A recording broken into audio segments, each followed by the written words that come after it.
उत्तराखंड, उत्तर प्रदेश, गोवा, मणिपुर सहित 5 राज्यों की चुनाव होने वाला है। तो बात करते हैं हमारे साथ गुजरात सरकार के पूर्व मंत्री वल्लभ भाई काकड़े। वल्लभ भाई, आप बताइए कि 5 राज्यों में चुनाव होने वाले हैं।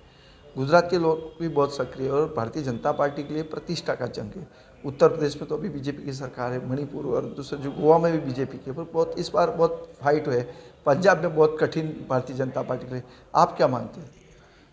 अभी जो चुनाव हो रहा है पांचों 5 राज्यों का, इसमें भारतीय जनता पार्टी का जो संगठन है ये ज़ोर शोर से लगा है। ऐसे तो जो मोदी साहब अपने वड़ा प्रधान, इसने जो आखा देश के अंदर जो काम किया है वो काम की भी वजह है, कार्यकर्ता का संगठन की ताकत है। वो हिसाब से हम ये तपे पांचों 5 राज्यों जीतेंगे, उसमें कोई शक नहीं है। कौन से आधार पे आप कह सकते हो भारतीय जनता पार्टी जीतेगी? आधार यही है कि आधार में हमारे पास कार्यकर्ता की फौज है, बड़ी फौज है।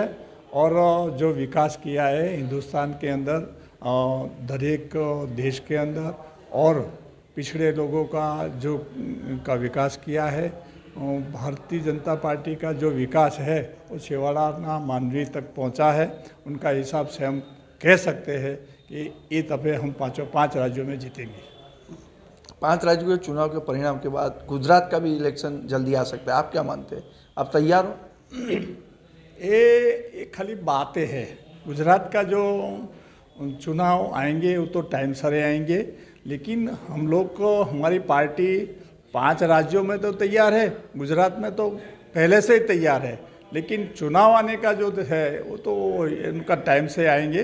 भारतीय जनता पार्टी कभी भी चुनाव आवे वो तैयार है। लोकल इलेक्शन के दौरान एक खास करके बीजेपी ने एक बड़ा अभियान उठाया था, नो रिपीट फॉर्मूला लाया। 3 टर्म के जो कॉर्पोरेटर्स उनको टिकट नहीं दिया था।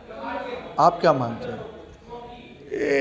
ये जो हिसाब है, भारतीय जनता पार्टी का जो नीति रीति रही है वो नीति ऐसी बनी है कि सब लोगों को, सब कार्यकर्ता जो छोटे में छोटा कार्यकर्ता हो, उनको भी कोई न कोई चांस मिले, काम मिले। इसी वजह से हम समझते हैं कि वो जो नो रिपीट थियरी आएंगी, थियरी है। अभी जो चुनाव हुआ कॉरपोरेशन में, उनको भी लाभ मिला है और कार्यकर्ता भी जोश में है। लेकिन ये जो नीति आएंगी वो नीति अच्छी तरह से अमल होना चाहिए। एमएलए का चुनाव होगा, अब 3 टर्म हो चुका है, आप तैयार हो? अभी 3 टर्म तो हुई है, लेकिन हम तो तैयारी है। लेकिन हम यही समझते हैं कि जो छोटा कार्यकर्ता है, युवान है, अभी पार्टी के साथ है, वो काम कर रहे हैं, उन लोगों को चांस मिलना चाहिए, मिलना ही चाहिए। ऐसे यहाँ किसको चांस मिलना चाहिए ऐसा मानते हैं आप? यहाँ जो छोटा कार्यकर्ता हो, जो अच्छी तरह से काम करता है, युवान है, ऐसे आदमी को काम, उनको चांस मिलना चाहिए। और किसी को भी पार्टी काम देंगे, क्योंकि मुझे तो पार्टी ने सामने से टिकट दी थी, 3 दफे मुझे लड़ाया, मंत्री भी बनाया, और मुझे अभी बीजा कोई अपेक्षा नहीं है। कोई कार्यकर्ता को जो चांस मिले तो हम वो जो कार्यकर्ता को टिकट भारतीय जनता पार्टी देंगे, उनको मुझे जो वोट मिलता है उनसे ज़्यादा वोट से जिताएंगे, वो हमारा जिम्मेदार। अगला चुनाव लड़ना चाहते हो?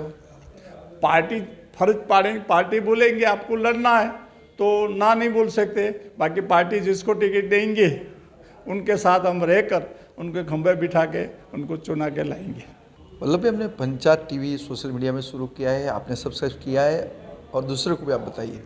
मैं वल्लभ भाई काकड़िया, धारासभ्य ठक्करवापा नगर, ये जो पंचायत टीवी जो शुरू हो रहा है, इसको मैं अभिनंदन भी करता हूँ और सबको बोलता हूँ कि ये सब्सक्राइब करें। मैं भी सब्सक्राइब करता हूँ। वल्लभ भाई, आपका बहुत बहुत आभार। वल्लभ भाई ने जिस प्रकार पंचायत टीवी को सब्सक्राइब किया है, उसी प्रकार आप भी सब्सक्राइब करते रहिए। हितेंद्र बारोट, पंचायत टीवी, अहमदाबाद।